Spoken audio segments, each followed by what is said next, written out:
Hello' friend, good morning. সকলো ভালে আছে নিশ্চয়। আজি মই বনাবলৈ লৈছোঁ হাঁহ মাংস আৰু কোমোৰাৰ লগত। এয়া মই কোমোৰা ৰেডি কৰি ল'লোঁ, কাটি ল'লোঁ।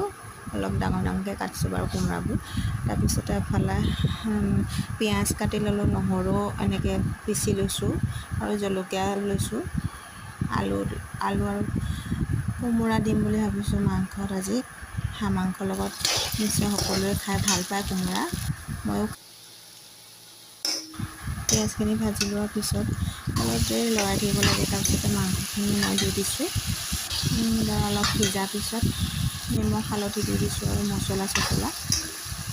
তাৰপিছত আৰু অলপ দেৰি মাংসখিনি যিহেতু সিজিব দিছোঁ, তাৰপিছতে কোমোৰা আৰু আলুখিনি এড কৰি দিছোঁ। যেতিয়া কোমোৰাখিনি আৰু আলুখিনি অলপ গলি নাযায় তেতিয়ালৈকে মই পানী দিয়া নাছিলোঁ, আৰু অলপ যেতিয়া সিজি গৈছে তেতিয়া মই পানী দি দিলোঁ। মোক সেই কোমল কোমল মাংসবোৰ দিবা আৰু